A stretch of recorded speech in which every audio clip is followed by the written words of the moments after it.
শ্রী অজয় দেবনাথ, শ্রী অভিজিৎ দাস।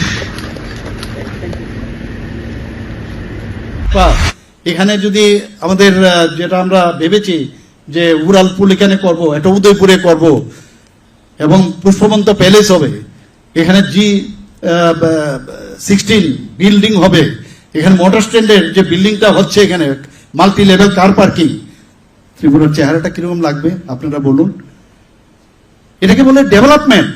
একদিকে ডেভেলপমেন্ট, একদিকে চাকরি, একদিকে স্বচ্ছতা, একদিকে মানুষের যা যা আমাদের কমিটমেন্ট সেগুলো, জনজাতিদের উন্নয়ন, আমরা সব দিকে আমরা সবাই চাইছি যে সমস্ত মানুষ, ত্রিপুরার মানুষ আগে দেখুক যে এইভাবেও একটা সরকার চলতে পারে। আগে তো স্কেমের সরকার চলতো, দিল্লিতেও স্কেমের সরকার, এখানেও স্কেমের সরকার। মাঝে মাঝে আমার ইচ্ছা হয় ফাইলগুলো আবার নাড়াটাড়া দেই, কিন্তু আমাকে অনেকে চাপও দেয়, মাঝে মাঝে আনি, আবার বলছি যে কি করবো আর দেই, এরপর দেখি মাঝখানে থমকে যায়, কারণ তাদের লোক এখনো ফিটিংস আছে, এরপর আবার খবর নিতে হয় যে ফাইলটা কি হলো।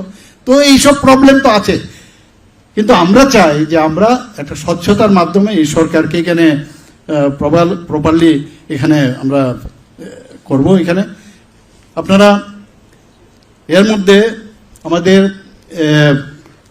যে প্রাইম মিনিস্টার যেটা PM ডিভাইন, সেই ডিভাইনে আমরা আগরতলা ডেন্টাল কলেজে 202 কোটি টাকা পেয়েছি। প্রধানমন্ত্রীজি দেখছে যে এত সুন্দর, আপনারা নিশ্চয়ই শুনেছেন যে কিছুদিন আগে প্রধানমন্ত্রীজি যখন উড়িষ্যাতে গেল, উনি ওনার বক্তব্যে, আগে তো এটা ছিল পলিটিক্যাল ভাষণ, সেখানে উনি গভর্নমেন্টের যে একটা সভা, সেখানে বলছেন आप लोग जाइए त्रिपुरा में जाके देखिए डेवलपमेंट किसको कहते हैं।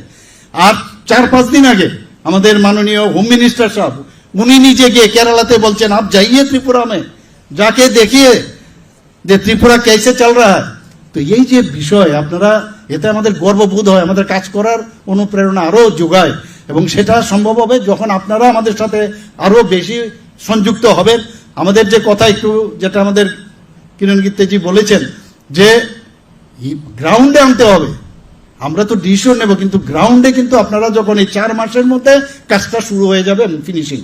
আমি সেখানেও যখন আমি গেলাম এবার বনদুয়ারে, আমাদের মাননীয় অর্থমন্ত্রী নাম দিয়েছেন এটা স্বর্গদ্বার হচ্ছে, যেরকম ইনফ্রাস্ট্রাকচার দেখালো, বনদুয়ার স্বর্গদ্বার হবে, এবং ত্রিপুরাও যেন স্বর্গদ্বার হয়, শুধু বনদুয়ার কেন, সারা ত্রিপুরাই যেন স্বর্গদ্বার হয়, সেটা একমাত্র আপনাদের উপর ডিপেন্ড করবে।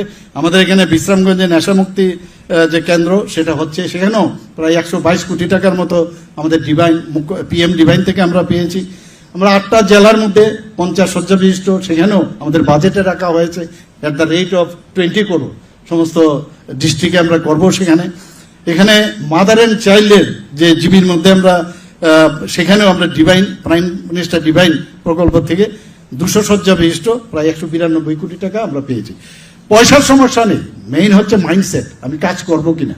মাঝে মাঝে উল্টো পাল্টা খবর আসে যে এমুক জায়গায় এমুক করছে তেমুক করছে, এটা যাতে না করে, কেন আমি ওনাদের বিরুদ্ধে আমি অ্যাকশন নেব, এটা যাতে কোনো অবস্থায় না হয়। কারণ জীবনে আর কিছু থাকুক না থাকুক, একটা জিনিস থাকবে যে আমি আমার বিবেকের কাছে আমি স্পষ্টতার সাথে আমি কাজ করেছি, আমি কোনো অন্যায় করিনি, তাহলে দেখবেন উপরওয়ালাও কিন্তু আপনাকে সেইভাবে আশীর্বাদ করে। সবাইকে আমি, যারা আজকে এখানে অফার নিতে এসেছেন, তাদের ভবিষ্যৎ সুন্দর হোক সেই কামনা করে আমি সবাইকে ধন্যবাদ জানিয়ে আমার বক্তব্য শেষ করছি। নমস্কার, জয় Hind. The Institute of Cost Accountants of India, statutory body under an Act of Parliament, এর ফাউন্ডেশন এবং ইন্টারমিডিয়েট কোর্সের 2025-এ ভর্তি প্রক্রিয়া শুরু হয়ে গেছে। যে সকল প্রার্থীরা আগামী ডিসেম্বর 2025-এর পরীক্ষায় বসতে ইচ্ছুক, তাদের আগামী 31শে জুলাই 2025-এর মধ্যে ভর্তি প্রক্রিয়া সম্পন্ন করতে হবে। তাই the institute of cost accountants of India Agartala চ্যাপ্টারে ভর্তির জন্যে যোগাযোগ করুন। ঠিকানা দুর্গা চৌমুহনী বিপণী বিতান, 2য় ফ্লোর, রুম নম্বর 357, আগরতলা। তাছাড়াও যোগাযোগ করুন 9402169998 অথবা 8259934327 অথবা 8794772454 নম্বরে।